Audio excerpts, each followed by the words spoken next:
하나님 아버지와 우리 주 예수 그리스도로부터 오는 은혜와 평강이 오늘 모이신 여러분과 함께하기를 바랍니다. 주일학교 설교에도 들으셨다시피 그리스 신화를 보면 이 판이라는 신이 나옵니다.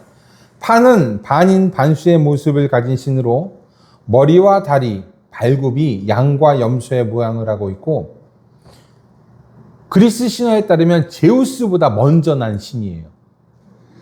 장난을 좋아하고 사람과 사람의 축제를 좋아하는 신으로 그리스 사람들에게 인기가 많은 신이었습니다. 그리고 이 판이라는 신은 자연과 목축의 신이었기 때문에 그리스 사람들은 판이 자신들의 가축을 지켜준다고 믿기도 하였습니다. 여러분, 그 패닉이라는 말 아시죠? 패닉이라는 말도 이 판이라는 신에서 유래된 말이에요. 신화에 따르면 올림푸스의 신들이 타이탄이라는 거인족과 전투를 벌이게 되는데, 이때 판이 나타나서 갑자기 크게 소리를 지릅니다. 이를 들은 거인들은 극도의 공포에 그리고 혼란에 빠졌고, 이로 인해 올림푸스의 신들은 이 전쟁에서 이기게 돼요. 이 사건으로 판의 이름을 따서 파니코스라는 말이 생겼고, 이 파니코스란 말은 패닉이라는 글자로 자리 잡게 됩니다. 이유를 모르는 채 갑자기 찾아오는 극도의 공포, 즉 패닉이라는 말은요, 판에서 유래된 말이라고 합니다. 또 장난을 좋아하는 판은 자신이 낮잠이 방해를 받거나 아니면 너무 심심하면 갑자기 큰 소리를 질러 공포에 빠지게 했다고 합니다. 그래서 고대 그리스인들은 숲이나 들판에서 이유 없이 찾아오는 극심한 공포나 갑자기 가축들이 놀라 달아나는 현상이 이 판이라는 신의 장난이나 괴성 때문이라고 믿었습니다. 참 재미있는 신이죠. 제가 이렇게 판이라는 신에 대해서 얘기를 하는 것은 오늘 복음서에 등장하는 이 빌립보 가이사라라는 지방이 이 판을 섬기던 곳이었기 때문입니다. 빌립보 가이사라에는 판의 신전이 있었고, 사람들은 이 판을 자신들의 신으로 모셨습니다. 이뿐 아니라 그곳에는 로마 황제의 신전도 있었습니다. 주일학교 설교에도 이렇게 말씀드렸듯이 헤롯 대왕은 로마 황제에게 잘 보이기 위해 그곳에 큰 신전을 세웠어요. 황제를 위한 신전이었습니다. 그리고 헤롯 대왕의 아들 빌립은 그 지역을 크게 만들고 도시화합니다. 그리고 황제의 이름과 자신의 이름을 따서 빌립보 가이사랴, 원래 원문에는 가이사랴 빌립보예요. 황제 이름이 먼저 나와요. 가이사랴 빌립보라고 칭했습니다. 당시 그리스의 인기 있는 신이었던 판의 도시, 그리고 분봉한 빌립과 로마 황제의 도시, 이 도시가 바로 빌립보 가이사랴라는 곳이었던 것이에요. 그리고 베드로는 그곳에서, 우상과 권력이 점철된 그곳에서 예수님께 이렇게 고백합니다. 주는 그리스도시요 살아계신 하나님의 아들이시니이다. 참 놀라운 신앙의 고백입니다. 많은 사람들은요, 나름대로의 이유를 가지고 신을 만들고 신을 쫓습니다. 그리고 그 이유의 대부분은 나를 위한 것, 자신을 위한 것입니다. 자신의 번영과 평안을 위해서, 또 나에게 힘을 줄 수 있는 그런 신들을 사람들은 따릅니다. 중심이 누구에게 있는 거예요? 나에게 있는 거예요. 빌립보 가이사라 사람들이 판을 섬긴 것도 그곳에 황제의 신전을 세우고 도시 이름을 빌립이라는 분봉왕과 황제의 이름을 딴 것도 이와 같은 맥락입니다. 자연의 신인 판이 사람들에게 주는 유복함, 그리고 황제가 가지고 있는 큰 권력, 이러한 것들이 사람들이 신전을 세우고 그런 신들을 쫓는 이유입니다. 지금 우리가 사는 이 시대는 돈과 권력이 그 신들을 대신합니다. 돈과 권력이 주는 풍요로움과 힘이 마치 과거의 신처럼 사람들의 마음을 움직이기 때문입니다. 그래서 사람들은 돈과 권력의 노예가 되기를 자초합니다. 그리고 이를 손에 쥐기 위해서 최선을 다해 살고 그것을 위해서 자신들의 인생을 바칩니다. 자신들의 회사에서, 자신들의 사업장에서, 여러 일터와 모임에서 사람들은 돈과 권력을 위해 일합니다. 하지만 그 결과는 그리 좋지 못합니다.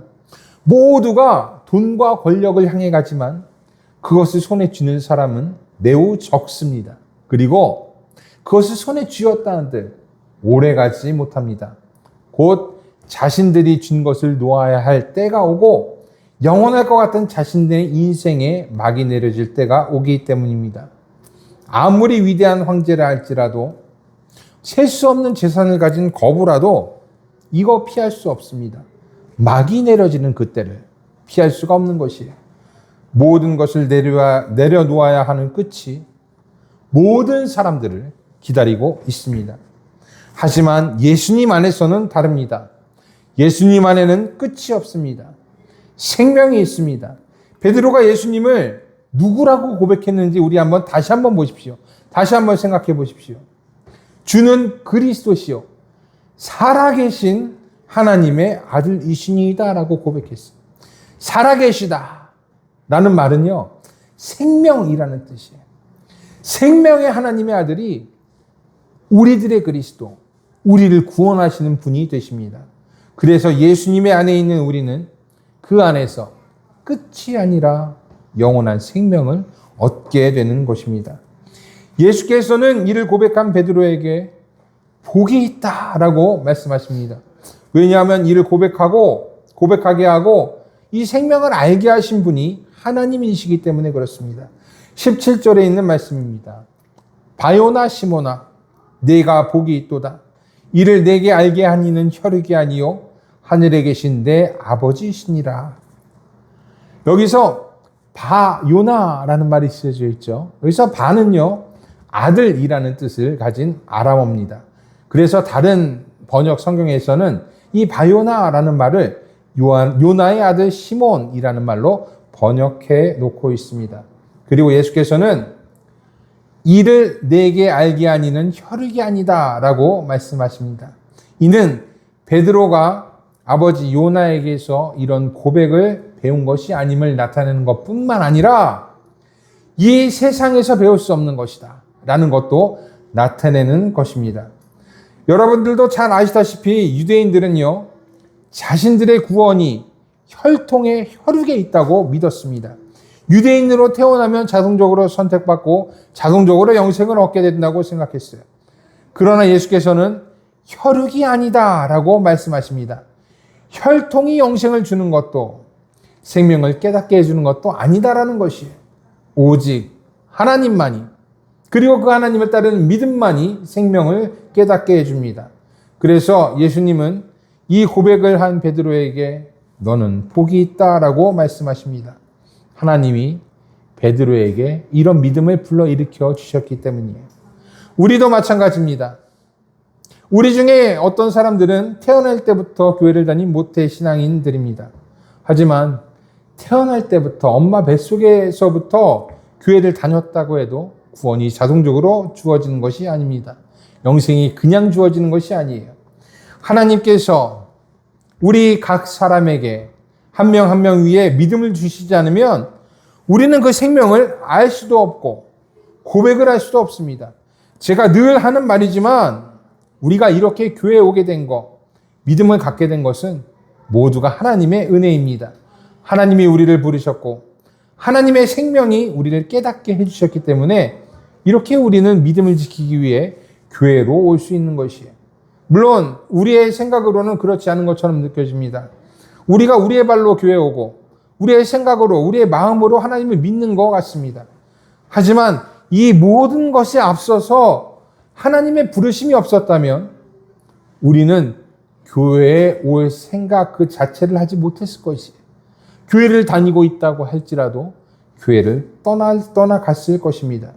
그래서 예수님은요 이런 신앙 고백을 하는 베드로에게 너는 복이 있다라고 말씀하십니다. 그리고 베드로와 같은 고백을 하는 우리에게도 너는 복이 있다라고 말씀하십니다. 하나님께서 우리에게 믿음을 주셨고 우리를 교회로 이끄셨고 생명을 알게 하셨기 때문입니다.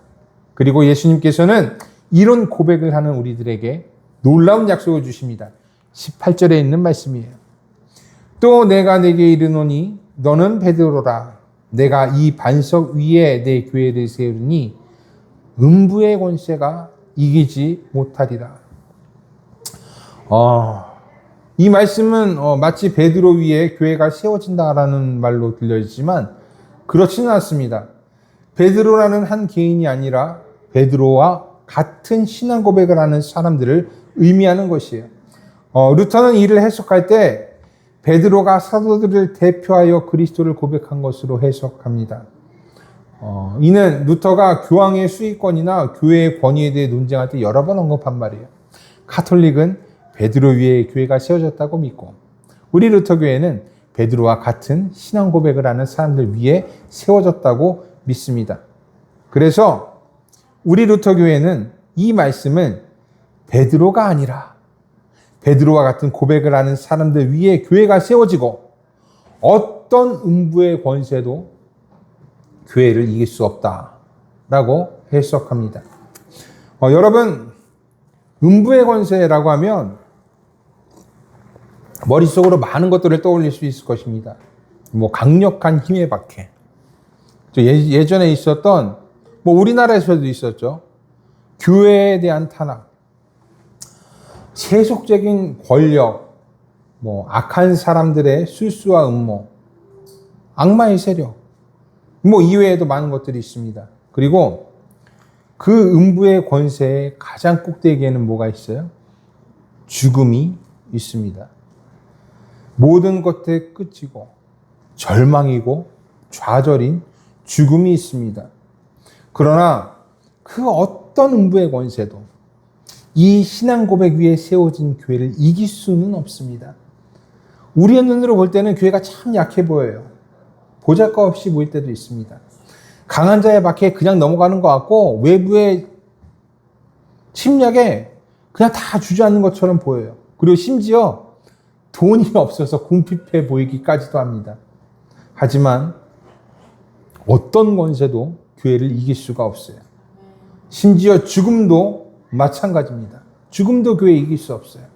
왜냐하면 예수님 안에는 생명이 있고 그 생명이 자신들의 백성을 계속 부르시고 모으시기 때문에 그렇습니다. 그래서 여러분, 기라성 같은 황제들, 그런 나라들은 수 없는 나라들은 망하고 사라졌지만 교회는 지금까지도 여전히 존속하고 있는 것이에요. 예수님 안에 있는 생명이 이 교회와 함께하기 때문에 그렇습니다. 그리고 예수께서는 이 교회에게 천국 열쇠를 주시겠다라고 하십니다. 이는 신앙 고백 위에 세워진 교회만이 천국의 문을 열 수 있다는 거예요. 이 세상의 힘으로도 또 돈으로도 얻을 수 없는 생명이 교회에 있다는 것입니다. 그래서 교회는 이 생명의 힘으로 죄를 용서하고 죽음을 뛰어넘습니다. 우리가 예배 초입에 죄의 고백과 용서의 순서를 두는 것도 이와 같은 이유 때문입니다. 교회가 천국의 열쇠를 가지고 죄를 용서하면 하늘에서도 용서하기 때문이에요. 그래서 우리는 예배 시작부터 여러분 죄의 고백을 듣고 목회자는, 이 집례자는 여러분들의 죄를 교회의 권위로 공식적으로 사해 줍니다. 이것이 예수님께서 우리에게 약속하신 거예요. 그래서 용서받은 자들은 천국 문에 들어갈 수가 있는 거예요. 천국에 이를 수가 있는 것이에요. 신앙 고백 위에 또 그들이 모인 교회 위에 주어진 생명이 이 모든 것을 가능하게 하는 것입니다. 그래서 이 교회에는 희망이 있습니다. 참 절망감만 가득할 것 같은 이 작은 교회에도 늘 희망은 존재합니다. 보기에는 작고 연약하지만 훅 불면 날아갈 것 같은 교회지만 예수님께서 이 교회를 지키고 예수님께서 약속하신 생명이 있기 때문에 교회는 희망이 있습니다. 그리고 이 생명은 교회가 교회로서의 역할을 감당하게 하고 많은 사람들에게 위로와 평안을 줍니다. 그리고 사람들을 믿음 가운데로 불러서 그리스도를 알게 해요. 생명의 순환이 계속 이어지게 하는 것이에요. 우리는 바로 이 생명 가운데 살아가는 사람들입니다. 그러니까 여러분 늘 힘을 내십시오. 어떤 힘도 어떤 실수와 속임도 그리고 죽음조차도 우리를 어쩌지 못합니다. 그리스도께서 우리를 지키시고 그 생명이 우리와 함께하기 때문에 그렇습니다. 오늘의 시편 우리 함께 교독했던 그런 시편 138편에서는 다윗이 이렇게 고백해요. 7절에 있는 말씀이 우리 함께 읽어볼까요? 내가 환난 중에 다닐지라도 주께서 나를 살아나게 하시고 주의 손을 펴사 내 원수들의 분노를 막으시며 주의 오른손이 나를 구원하시리이다. 이 다윗의 고백이 여러분과 함께하기를 바랍니다. 빌립보 가이사랴와 같은 이 세상을 살아가는 우리들의 고백이 되기를 바랍니다. 살아계신 하나님이 그리고 그 아들이 우리와 함께 계십니다. 그 하나님께서는 오른손을 펴사 원수들의 분노를 막고 우리를 구원하실 것입니다. 생명이 우리에게 있습니다. 이를 기억하시고 평안한 하루하루를 사시는 여러분들이 되기를 주님의 이름으로 축복합니다. 모든 지각에 뛰어난 하나님의 평강이 그리스도 예수 안에서 여러분의 생각과 마음을 지키시기를 원합니다. 기도하겠습니다.